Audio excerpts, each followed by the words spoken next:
Bonjour à tous, aujourd'hui on va parler d'une icône de l'automobile, la Ferrari F50. Une bagnole qui malgré son aura de supercar extrême aura grandi un petit peu dans l'ombre de sa grande sœur la F40 et puis un petit peu dans l'ombre aussi de la Enzo qui a été surmédiatisée. Allez, attache ta ceinture, on plonge dans une histoire faite de records, d'ambition et de rêves mécaniques.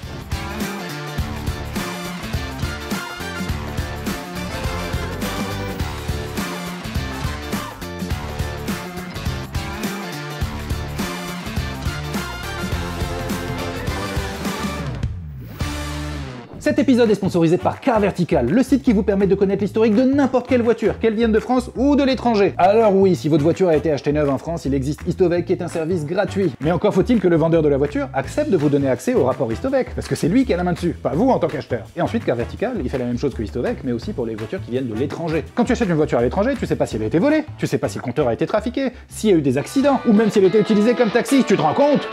T'as acheté une caisse sur le bon coin, c'était pratique, elle était pas loin, elle était belle et bien lustrée. Et à ce moment t'étais loin de t'en douter. Sur une merguez t'es tombé, son compteur a été trafiqué. C'est une saucisse que t'as trouvée, putain loose comme ma fida, elle est maquillée. Et à la banque tu dois un cas pour une bagnole en vrai caca. T'aurais pourtant pu vérifier avec Car Vertical, t'es protégé.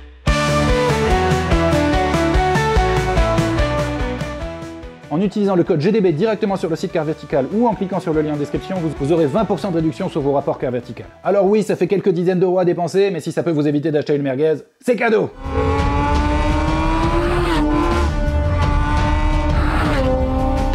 Bon alors, avant de causer gros moteur, aéro et peinture rouge, faut d'abord qu'on discute du contexte dans lequel est arrivée la F50. On est en 1995 et Ferrari vont fêter leurs 50 ans, avec 2 ans d'avance. Tu vas faire quoi? Bah ouais, la marque Ferrari, on est en 1947, et ils fêtent leur 50e anniversaire en 95. La précision italienne. Et 50 ans, ça se fête, et c'est pour ça que chez les Rouges de Maranello, ils veulent une bagnole qui incarne tout ce que Ferrari sait faire de mieux. Des stratégies de merde, de l'électronique qui tombe en panne. Et cette voiture, ce sera la F50, et le problème, c'est que la F50, elle succède à la F40, qui a redéfini les standards de ce qu'était une supercar dans les années 80, voire même qui a défini ce qu'étaient les standards du supercar. Et c'est là que ça devient compliqué, parce que la F40, c'est pas juste une bagnole, non, c'est un putain de mythe, rendez-vous compte, c'est la dernière voiture imaginée, voulue et conçue par le Commendator lui-même.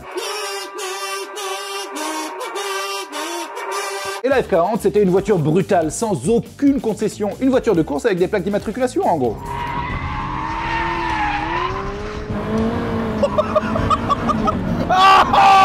Et les vrais fans de Ferrari, ils attendent au moins ça de sa digne héritière, la F50. Et il y a un autre petit problème, enfin un gros problème, c'est que l'esprit, l'ADN de Ferrari, il était porté par Enzo Ferrari. Et depuis 1988, Enzo Ferrari, il était plus très en forme. Et le cahier des charges des simple, il tient en quelques mots. On va faire une Formule 1 pour la route. C'est tout. Déjà, dans la F50, il n'y aura aucune aide à la conduite. Pas de SP, pas d'ABS. La direction assistée? Haha, bande de faibles! Il n'y en a pas non plus. Cette bagnole, c'est simple, tu fais une erreur de pilotage, l'autobahn vers Enzo. Chez Ferrari, il y avait un petit peu de pression pour que la voiture elle soit un petit peu plus classe, un petit peu plus confort qu'une F40. Et en réalité, quand tu les poses l'une à côté de l'autre, la F50, on dirait presque une Bentley. Déjà, la F50, elle était livrée avec de la bagagerie siglée Ferrari. Elle se rangeait sous le capot avant dans un petit compartiment en carbone spécifique. Bon, bagagerie, attention, c'est grand comme ça, hein. Tu ranges 2 slips et une brosse à dents. Mais ça suffit pour partir en week-end. Et c'est pas tout. Avec la F50, on vous livrait aussi une paire de ballerines de pilotage de la marque Tod's siglée Ferrari F50. Ensuite, à l'intérieur de la voiture, comble du luxe, il y a des poignées de porte. Ah oui, dans la F40, fallait tirer sur un fil pour que la porte s'ouvre. Là, dans la F50, t'as des vrais poignées. Et tu peux même baisser et monter les vitres avec une petite manivelle. Bentley, je vous ai dit! Il y a aussi un système d'aération avec 2 boutons, un pour régler la puissance et un pour régler la température. Et des bus d'aération, il y en a 6. 3 vers toi et vers ton passager, et 3 vers le pare-brise pour le désembuer. Pour ouvrir celle du pare-brise, il faut fermer celles qui sont en face de toi. Et pour ouvrir celles qui sont en face de toi, il faut fermer celle du pare-brise. Bah oui, il n'y a pas beaucoup de réglages là-dedans. Et enfin, la F50, c'est l'une des premières supercars au monde à être équipée d'un système de lift, c'est-à-dire que tu peux, en appuyant sur un bouton, remonter l'avant pour éviter de tout arracher sur un dos d'âne. Et en 1995, c'était vraiment pas courant. Et dans les portières, ils t'ont même mis un petit vide-poche pour mettre ton porte-monnaie de très riche dedans. Et va savoir pourquoi, dans la voiture, il y a même une lampe de poche, rangée dans son petit logement en carbone entre les 2 sièges. L'Italie. Bah vous savez quoi? Moi j'aurais bien aimé connaître la vie d'Enzo sur toutes ces conneries et ces gadgets qui servent à rien.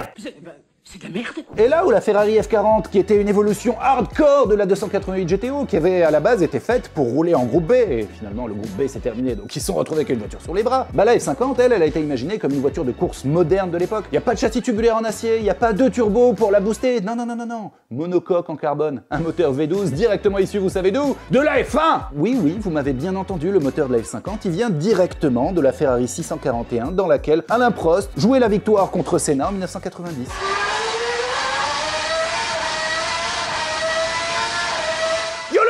Ce moteur, c'est un V12 qui faisait 3,9 litres de cylindrée dans la Formule 1 et il décide de le transposer quasiment tel quel dans la F50. Un moteur de Formule 1 pour de vrai dans une voiture de route? Bah oui, perché diavolo no! Et là, ce moteur, le V12 F130B, faut qu'on en parle. C'est une putain d'œuvre d'art. Une cathédrale! Déjà, ce moteur, dans la F50, ils l'ont imaginé et ils l'ont mis comme un élément structurel de la voiture. C'est-à-dire qu'il fait partie intégrante du châssis. En gros, derrière le conducteur et le passager, il n'y a plus de tube de châssis. Non, il n'y a rien. C'est le moteur qui fait le châssis à l'arrière. Il est directement boulonné sur la monocoque en carbone de la voiture et les suspensions arrière sont directement boulonnées sur le moteur. Et cette architecture directement issue de la compétition, elle permet de gagner en rigidité et en poids. Et avec ce moteur, sa cylindrée, elle passe de 3,9 litres à 4,7 litres pour gagner du couple, parce qu'une F50 c'est plus lourd qu'une Formule 1, mais aussi pour gagner en fiabilité. Une F50 c'est fait pour rouler sur la route. Et il balance sur les seules roues arrière, je vous rappelle sans aucune assistance, 520 chevaux et 471 Nm de couple. Pas mal pour une caisse des années 90, et le tout avec une montée en puissance beaucoup plus linéaire. Je vais vous montrer la courbe de puissance que celle de la F40 qui en gros n'avait rien dans le sac avant le déclenchement des turbos, et une fois les turbos déclenchés,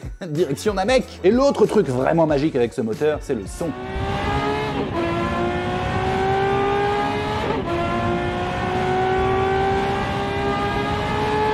Par rapport à un V8, il fait une sonorité incroyable, je vous rappelle, c'est un moteur de F1. Et puis niveau performance, la F50, globalement, elle a mis tout le monde d'accord. 1 0 à 100 en 3 secondes 9, une vitesse maxi de 325 km/h, tout ça grâce à un poids plume de 1230 kg, bah oui, monocoque en carbone et en Kevlar, super légère, super rigide, super cher aussi, mais on s'en fout parce qu'on est entre riches. Et tout ça, c'est pas juste pour la frime. Ferrari, ils voulaient vraiment faire une voiture de course homologuée pour la route. Parce qu'à part les quelques gadgets, éléments de confort dont je vous ai parlé, il y a rien, il y a même pas d'insonorisation ou d'éléments de protection, rien, tais-toi sur le carbone, et c'est tout. Et pour se payer une voiture tout en carbone et tout en Kevlar, un petit porte-monnaie, ça suffit pas. Non, il faut un gros compte en banque de grosses personnes bien riches. À sa sortie, la F50 était vendue la bagatelle de 2 millions de francs, soit à peu près 450 000 € si on ramène à l'inflation actuelle. En comparaison, sa grande sœur, la F40, à sa sortie, coûtait à peu près 330 000 €. Et si vous vouliez pouvoir espérer acheter une Ferrari F50, il fallait donc être super riche, mais en plus, il fallait être hyper VIP chez Ferrari, parce que des F50, il y en a eu très peu. Du coup, les gens se les sont littéralement arrachés, et il y a eu tout un marché de bons de commande qui ont été vendus, revendus, pour des gens qui ont acheté une F50 beaucoup plus cher que le prix du neuf.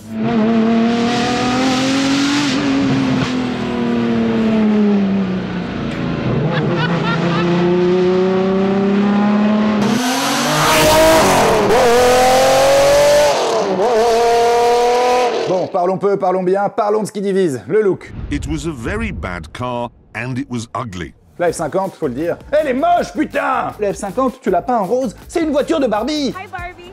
Hi Barbie! Hi Barbie! Je sais pas ce qu'ils avaient pris chez Pininfarina à ce moment-là, mais voilà, ils se sont dit que pour faire une belle voiture, un petit peu futuriste, il fallait désormais oublier les lignes très acérées et carrées de la F40 pour aller vers quelque chose de plus fluide, voluptueux, avec un énorme aileron qui commence quasiment sur les portières pour aller vers le coffre. Franchement, c'est dégueu. Heureusement qu'il y a un super V12 sous le capot. Moi, j'aime pas faire de la délation, mais j'ai fait mes propres recherches et vous savez quoi? J'ai le nom des coupables. C'est un certain Lorenzo Ramaciotti. Il bossait chez Pininfarina. C'est lui qui s'est occupé du design. Putain! Bon après, il y a peut-être des gens qui aiment. Il n'empêche, à sa sortie, la presse spécialisée, ils ont sorti les mitrailleuses. Ils ont dit qu'elle était moche, ils ont dit qu'elle était moins rapide qu'une McLaren F1, ils ont dit qu'elle était moins bien équipée que la concurrence. La pauvre F50, elle avait beau avoir des atouts, elle est arrivée au mauvais moment. Heureusement qu'Enzo était déjà monté au ciel, parce que sinon, il serait remonté au ciel. Mais bon, comme je le disais juste avant, elle a des atouts, des vrais arguments. La F50, c'est une vraie philosophie. Adieu les turbos et bonjour le moteur Atmo. Un V12 qui chante jusqu'à 8500 tours minute. Et c'est aussi la première supercar de Ferrari à vous permettre de rouler les cheveux au vent. Enfin, les cheveux. Ce qu'il en reste. Oui, la F50, comme disent les Italiens, c'est une barchetta. C'est-à-dire que tu peux retirer le toit pour être décapoté, mais genre sans toit du tout. Le seul petit inconvénient avec ce toit, c'est qu'il est rigide et que pour l'enlever, vous êtes obligé d'aller chez Ferrari. 2 heures de main d'œuvre. Au prix de la main d'œuvre chez Ferrari, bon courage. Ensuite, il est rangé dans une petite boîte. Rien du tout. Elle fait 2 mètres par 1,50 m, autant vous dire que ça se range pas sous votre lit. Et donc cette F50, qui était l'une des voitures les plus chères du monde à sa sortie, qui a été mal accueillie parce que moins performante et moins belle que la concurrence, et bah une fois que tu l'avais acheté, fallait l'entretenir. Et qui dit voiture issue du monde de la course, dit maintenance issu du monde de la course, avec les coûts que vous imaginez. Tous les ans ou tous les 5000 km, vous devez faire votre entretien classique. Vidange, changement des fluides, des filtres et une petite inspection générale. Pas grand chose. Comptez 5 à 10 000 euros en fonction de ce que l'inspection révélera comme surprise. Ensuite, à faire tous les 20 à 30 000 km, ou moins si vous faites un peu de circuit. L'embrayage, comptez 15 à 20 000 euros. Tous les 5 ans, faut faire la grosse révision. Distribution, changement des courroies, 20 à 25 000 euros. Et à ça, il faut ajouter les consommables comme les pneus, 3 000 euros le jeu, ou les freins. Je veux même pas savoir combien ils coûtent. Mais bon, ça en vrai, ça vaut quasiment pour toutes les supercars de l'époque, voire même les supercars actuels. Souvenez-vous, la McLaren F1. Ça coûte 50 000 $. 50 000 $.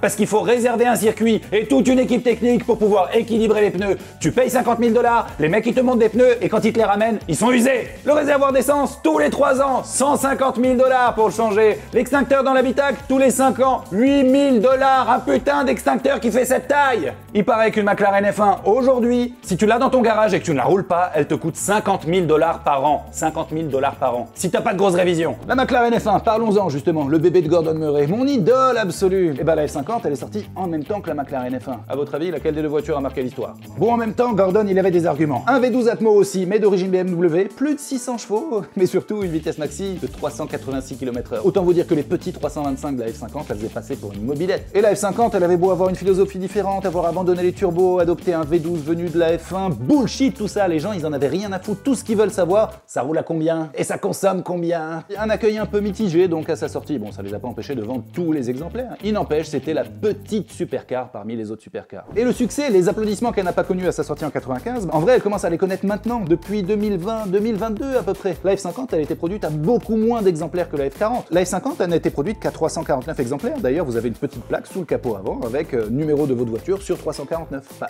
une de plus. Alors que la F40, par exemple, elle a été produite à 1315 exemplaires. Il y en a beaucoup plus, ce qui fait que la rareté de la F50 aujourd'hui fait aussi son prix. Aujourd'hui, si vous voulez mettre une Ferrari F50 dans votre garage, comptez un petit 4 millions d'euros. Et il y a un an et demi, c'était 1 million de moins, et ça continue de grimper. Vous en connaissez beaucoup, vous, des voitures qui prennent 1 million par an? Et à titre de comparaison, une F40, aujourd'hui, ça cote 3 millions et demi, soit déjà moins que la F50. Et si 4 millions d'euros ça vous semble cher, dites-vous qu'il y a 3 exemplaires de F50 qui doivent être encore beaucoup, mais vraiment beaucoup plus chers. Les F50 GT, qui sont des versions coursifiées, vraiment super radicales de la F50 qui ont été produites et commencé à être développées pour la compétition. Finalement, le programme de compétition a été annulé. Les 3 F50 GT, je sais pas où elles sont, cherchez-les, volez-les et revendez-les. Et si la F50 n'a pas marqué aussi fort l'histoire automobile que la F40, elle reste un hommage à la Formule 1 des années 90 et une prouesse technologique incroyable. Et tout ça, qu'importe ce qu'a raconté la presse spécialisée de l'époque, parce que moi je me fie qu'à un seul journaliste depuis que les réseaux sociaux existent, et il s'appelle Chris Harris. D'ailleurs, il le sait même pas, c'est mon meilleur ami imaginaire, dans ma tête à moi. Souvent je discute avec lui.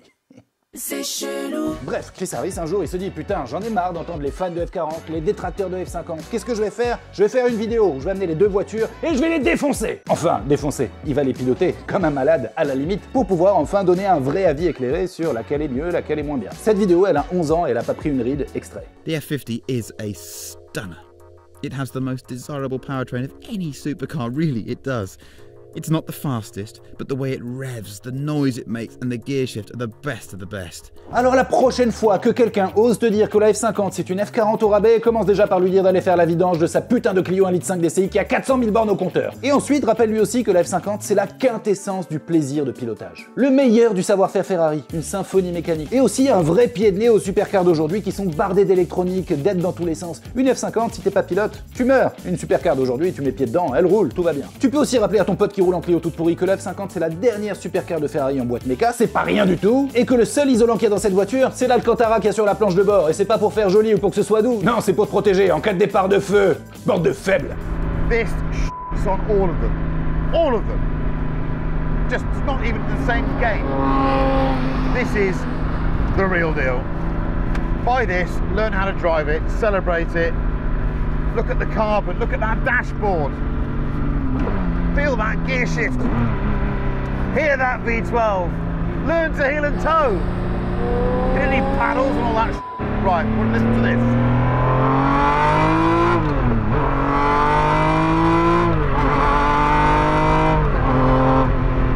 Wow!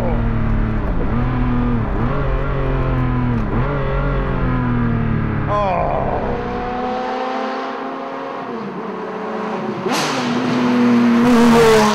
J'espère que ce nouveau T5M vous a plu. Si vous ne connaissiez pas, allez regarder sur la chaîne, il y en a encore plein d'autres. Pensez à cliquer sur le lien en description, en commentaire épinglé, soutenez nos sponsors, sans eux, on serait pas là. Activez les notifications, abonnez-vous, partagez, parlez-en à vos potes, plus on sera nombreux et plus on s'amusera. Allez, ciao!